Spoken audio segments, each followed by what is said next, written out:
আসসালামু আলাইকুম ওয়া রাহমাতুল্লাহ। Welcome back to my channel Rehana's cooking art. আজকের পর্বে আমি আপনাদেরকে চিকেন টিকিয়া কাবাব করে দেখাবো, মাত্র 1 কাপ বুটের ডাল আর 1 টুকরা মুরগির মাংস দিয়ে। এই কাবাবটা নিশ্চয়ই সবার পছন্দ।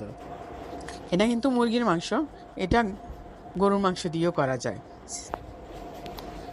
ঘরে থাকা অল্প উপকরণ দিয়েই কিভাবে তৈরি করা হয় এই চিকেন টিকিয়া, আজকে আপনাদের সাথে সেটাই আমি শেয়ার করব। আসছে ঈদ, এবার ঈদে এটা ট্রাই করতে পারেন। কাবাবটা তৈরি করার জন্য আমি এখানে নিয়েছি চিকেন 1 পিস, বুকের 1 পিস মাংস।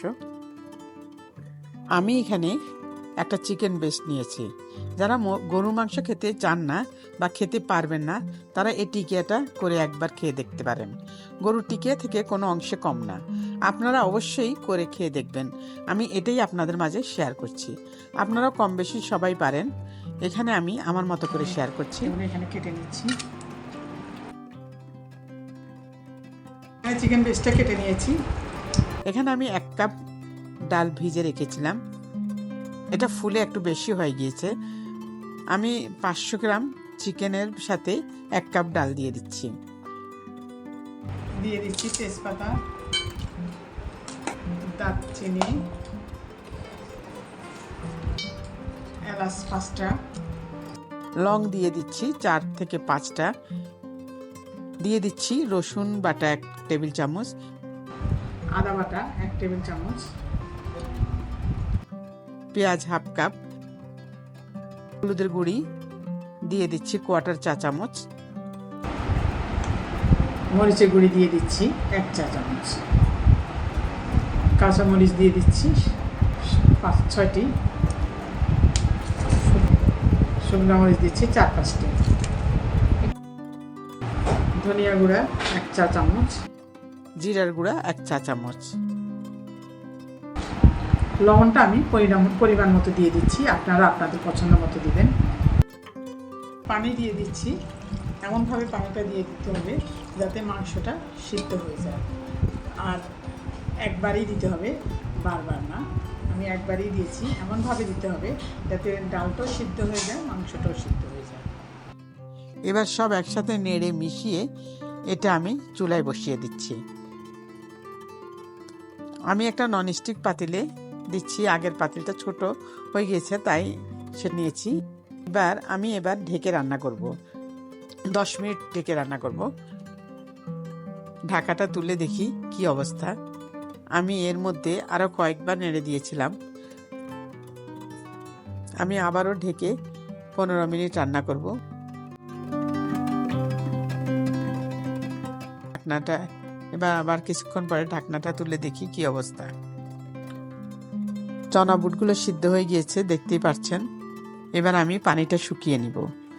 পানি থাকা যাবে না, এটা আপনারা অ্যাঙ্কর ডাল দিয়েও করতে পারেন বা বেসন দিয়েও করতে পারেন, যে কোনো ডাল দিয়ে করতে পারেন, কোনো সমস্যা নেই। আমি আপনাদের একটা টিপে দেখাচ্ছি, দেখেন নরম হয়ে গিয়েছে, সেদ্ধ হয়েছে। আমি একদম পানিটা শুকিয়ে নেব।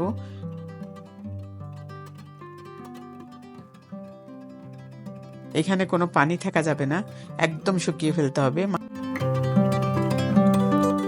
মাংসটা সিদ্ধ হয়ে গেছে, দেখতে পাচ্ছেন মাংসটা সিদ্ধ হয়ে গেছে। আমি একটা আপনাদেরকে দেখাচ্ছি, এই দেখুন, দেখতে পাচ্ছেন সিদ্ধ হয়ে গেছে। পানিটা একদম টেনে নিব, পানি থাকা চলবে না, দেখতেই পাচ্ছেন একদম পানি নেই।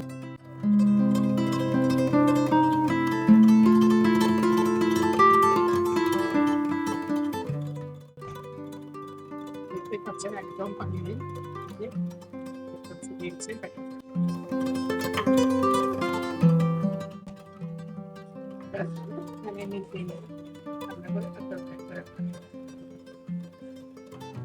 আমি চিকেন টিকিয়ার যে ইনগ্রেডিয়েন্টটা রেখেছিলাম সেটা সব ঠান্ডা হয়ে গেছে। এবার এটা আমি ব্লেন্ড করে নিব। আমি গরম মশলাগুলো ফেলবো না, এগুলো সহ ব্লেন্ড করব। আমি এটা ফুড প্রসেসরে করে নেব। এখানে আমি দিয়ে দিচ্ছি পুদিনা পাতা, আপনারা চাইলে ধনিয়া পাতাও দিতে পারেন, আমি ধনিয়া পাতা খাই না তাই দিলাম না। এখানে আপনারা চাইলে ধনিয়া পাতাটাও দিতে পারেন, কম বেশি এটা আপনার টেস্টের উপর ডিপেন্ড করবে। আমি আমার মতো করে দিচ্ছি। আমি এটা একদম শুকিয়ে ফেলেছি। এখন এটা আমি গরম মশলা একটাও ফেলিনি, কিন্তু সবগুলো দিয়ে দিচ্ছি। এখানে যতগুলো গরম মশলা দিয়েছিলাম সব আমি একসাথে ব্লেন্ড করে নেব। আপনারা চাইলে শিলপাটাতেও পিষে নিতে পারেন। এখন যাতে মনে হয় সবারই ঘরে ঘরেই ব্লেন্ডার আছে, আমি ফুড প্রসেসরে করে নিচ্ছি। আমি দিয়ে দিচ্ছি 1 চা চামচ চিনিটা কিন্তু আপনারা অবশ্যই দিবেন। দিয়ে দিচ্ছি গরম মশলা 1 চা চামচ, ভাজা জিরার গুঁড়া 1 চা চামচ, পেঁয়াজ বেরেস্তা 1/2 কাপ,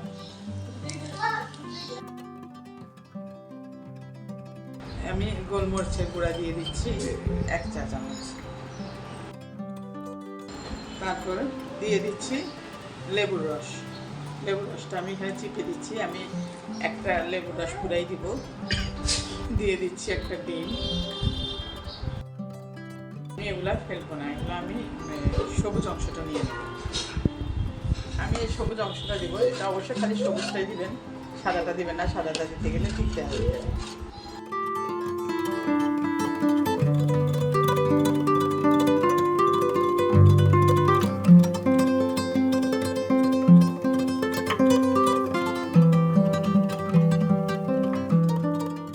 খুব ভালোভাবে মিক্স হওয়া দরকার। আমার এটা খুব ভালো করে মিক্স করে নিয়েছি, এই যে দেখতে পাচ্ছেন। এবার এটা আমি একটা শেপ দিয়ে দেব।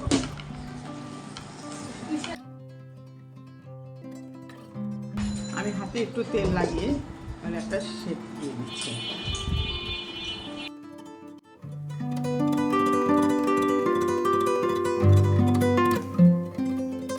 আমি সাইজ মতো করে নিচ্ছি। আপনারা লক্ষ্য রাখবেন যাতে সাইডে কোনো ফাটল না থাকে।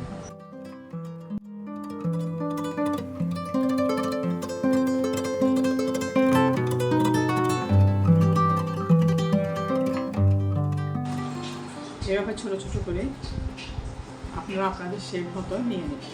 আমি আমার শেপ মতো নিচ্ছি। এমনভাবে নিতে হবে যাতে চারিদিকে কোনো ফাটল না থাকে।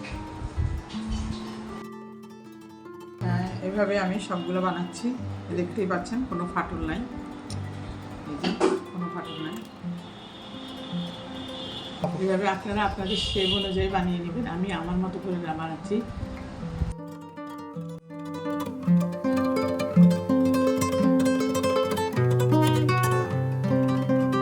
এভাবে আমরা সবগুলো ছোট ছোট করে বানিয়ে নিব। আপনারা আপনাদের শেপ মতো বানিয়ে নেবেন। আপনারা যদি চান এটা এভাবে ফ্রোজেনও করতে পারেন। এটা প্রায় 2 মাস রেখে খেতে পারবেন। প্রথমে এভাবে রেখে দিবেন, এইভাবে আমি যেভাবে রেখেছি এভাবে ফাঁক করে রাখবেন। রেখে ডিপে রেখে বরফ হলে তারপর একটা জিপার ব্যাগে ভরে রেখে দিবেন বা এয়ারটাইট বক্সে রেখে দিবেন। এভাবে রাখলে আপনারা 2 মাস এটা রেখে খেতে পারবেন।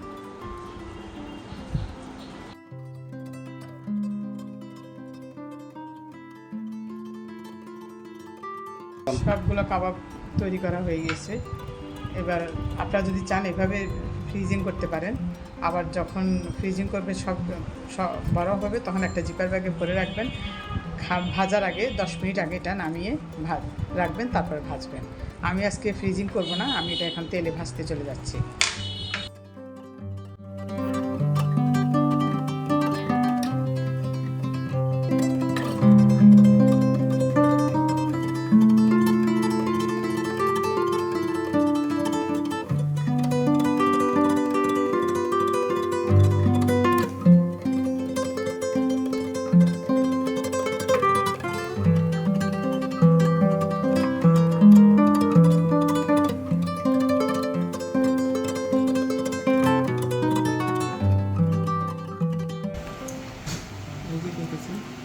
কাবাবগুলো হয়ে গিয়েছে। আমি সবগুলো একে একে ভেজে নিয়েছি।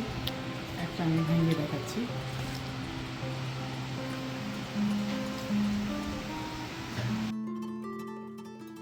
আশা করছি আমার আজকের ভিডিওটি আপনাদের ভালো লেগেছে। ভালো লাগলে ভিডিওতে একটা লাইক দিয়ে দিবেন, সাবস্ক্রাইব করে পাশে থাকবেন। তো ভিউয়ার্স, আজকে এই পর্যন্তই। আবারও হাজির হব ইনশাল্লাহ নতুন কোনো ভিডিও নিয়ে। আল্লাহ হাফেজ।